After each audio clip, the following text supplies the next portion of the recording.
The Shugborough estate is a beautiful parkland which is a National Trust property that has a number of follies, monuments and ruins which are scattered across the landscape.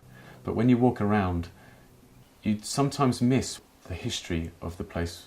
There's many more ruins, there's a completely different landscape, and all of that changed on the night in 1795 when the Great Flood came, and that is what A Lost Paradise is about.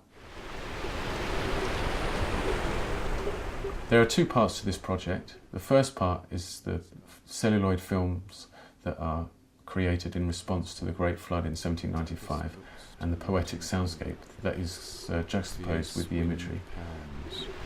Squadrons of rain and thunder. And the second part is the hand-crank powered projector boxes, the kinetoscopes, which is how the viewer or the audience will be experiencing the artwork. I'm interested in journeys, the idea of people doing something physical and experiential at the same time, and so I wanted to try and figure out how to get my film in the landscape. So I began working with a renewable energy engineer, Dr. Matthew Little, to develop that idea.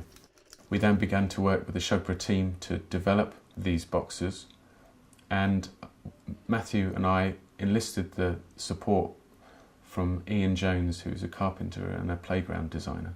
We started sketching out what the physical viewer would be like.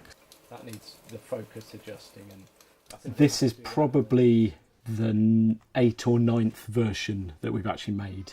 Originally we did one very, very hacked together prototype just to prove if it's even going to work. Is this concept even viable? Can we get anything? And we actually started to get quite a nice image with relatively simple components. it's right there. It's actually in focus. I then designed one out of laser cut plastic, laser cut acrylic, and tried out some different things. So we have the main drive wheel, which is driven by a stepper motor, and that's what drives the film in and pulls it back out. The looper is a way of having a much longer film in quite a small area, but it keeps on going. It's one long loop. You've got the film holder, which has the LED behind it. We've done things like improved the LEDs, made a much brighter point source. We've added these sensors on to be able to look at the film. So each part has required building once and then adjusting slightly and building again. Every single thing has had a number of improvements. I'm an electronic and electrical engineer, but I specialise now in renewable energy systems, so wind and solar power. But I like to build things. I always have done. It's kind of always been what I like. So this, kind of interesting build, mixing the hand power, the kind of renewable energy, along with kind of doing some mechanics and doing a bit of programming and doing something interesting, is quite a nice challenge. Because it's hand powered, everything here is powered by the person. There's no external power supply at all. I think the main issues have nearly all been mechanical, so everything is just needs slight adjustment before it works. So I think the mechanics of this have been the most interesting bit. We've done what we can to ensure it's going to last. We're trying to feed it through very evenly so that it stays there. We've got it in a waterproof enclosure within a waterproof enclosure, so double waterproofing. But there's a certain point where it is out in the open. But actually I'm quite surprised how robust and solid the film is. Matt has worked so hard on developing. He's built every part from scratch. I mean, there's many different really clever little devices that he's used. So that there's an optical sensor that reads barcodes, that when the power cuts out, then the sound cuts out. And so obviously it doesn't rewind the film back to the beginning. So you don't want to go through the whole film and to reach the sound to start playing again. So we had to come up with an idea of how you could get small sound bites within about 15-20 seconds of it starting up. And so we came up with the idea of small barcode stickers that go along the bottom of the film that activates the optical sensor that plays an MP3 sound. So that's just an example of one of the ingenious things that have been discovered in this project. Rain surges down from a raging firmament. One night in 1795 where a huge storm, a tumultuous kind of tempest came down and destroyed loads of these monuments. They had a pagoda, a colonnade, ruins, cascade, scattered across the parkland.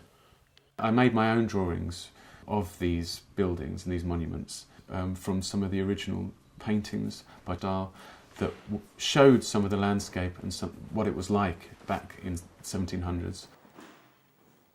There was no way of me filming a flood at Shugborough, because it happened in 1795 and then none of these buildings existed. So if I wanted to create those, I would have to use visual effects, but I can't use post-production because it's a celluloid film projector.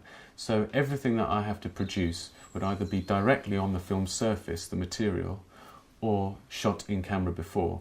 So I had to go through, I wanted to go through and have a look at different old practical effects and techniques using the drawings that I'd made initially, and then I cut out those with a Stanley knife and then filmed through so that the drawings would be positioned in the landscape.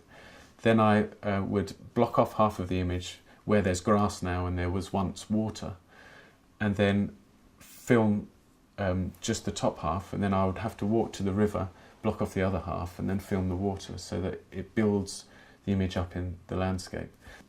I also used stop frame animation where I would film animated sequence on black and then rewind the camera and refilm it over water. So it looks like the water's washing away the cut up drawings. After that I went and hand processed all of the film. So you shoot negative on Bolex, cut the film in the negative form and then make a contact print so that there was only one splice on that contact print. Because we didn't want to make many weak points, but that meant that I was committed to decisions quite early on the film.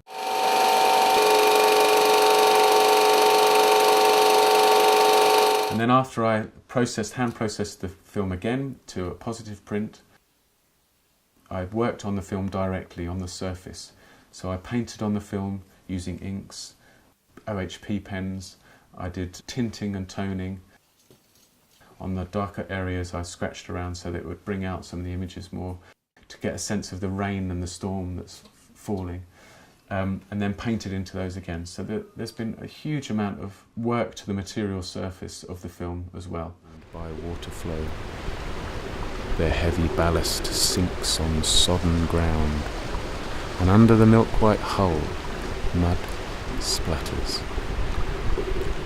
Hit and pierced by floating log and carriage wheel. As ribs puncture, shipwrecks turn a frantic kicking heel to the storm. The reason why I use film is because of the physical contact you can have with it. The fact that it, for me, it is something that is probably the closest to a memory in a way, and so I'm trying to evoke a sense of that it is a memory or some kind of vision or dream, and so using film, having the spaces between the frames, all of that adds to a kind of strange otherworldliness that I think that adds a real beauty to the end result. During the research period, I was shown a poem which mentions the floods in there. So that was a starting point for me to look at in terms of what words would be underneath the actual film projections. And so I wrote a series of poems that I worked with a great poet called Wayne Burrows, who helped me to shape into an elegant text.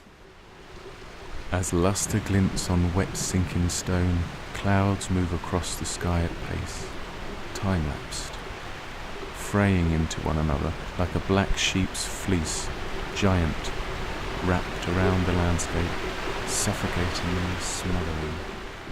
It was explaining kind of the beginning and the middle of the end of the night, really, and so I tried to imagine what cattle were there, what kind of people were there, what was affected by the floods. And then I used some quotes from the original poem, which I got Katie from the house team to read and record. But what that hero form, whose gloomy brow, contracted, speaks the workings of his soul. Eager his looks and piercing, but with care, emaciate his sunk cheek. The reason for all of this development and preparation is that the works are going to be in the landscape for 2 years until 2019. So we had to try and look at the most waterproof wood, the marine ply, the ways that we could make sure that the actual mechanics are least affected by heat and water, using the least amount of splices and the most durable polyester film stock to enable that it's got the strongest chance of lasting for a long time. This is uncharted territory, obviously. I mean, but we're doing everything we can to ensure that we've got the best possible chances of it lasting. I'm interested in environmental issues generally, but I'm also interested in placing things in landscape where you can't really get power. The only way to generate power is by using a landscape and doing it in a sensitive, interesting way. And I want to use my work to respond to landscapes. So I'm interested in using water if there's maybe there's a mill or something, or if there's a particularly windy part, or using solar energy at the top of a mountain or something like that. So you can respond sensitively. From the beginning, I want people to go on a physical journey as well as a narrative or experiential journey. I think that in a way that you can experience artwork or nature or landscape much more with a combination of your senses rather than just looking at something or hearing it. If you're looking at something and hearing something, you're physically in contact with something, you're moving, you're active, then something else, you're going to a different place in the experience, in my opinion. And so for you to go on a walk, for you to place your head inside one of these boxes, crank the handle, physically being in touch with the machine, listening to the soundscape and then seeing the projections, and then to be reborn in that space with a new understanding or a new emotional feeling about the space. That is my hope, and for me to do more interesting projects that cross that boundary of physical journey and experiential journey. Now Mother Nature scours the hill fold, in spates and spasms strikes ground, across a river stretched forth awash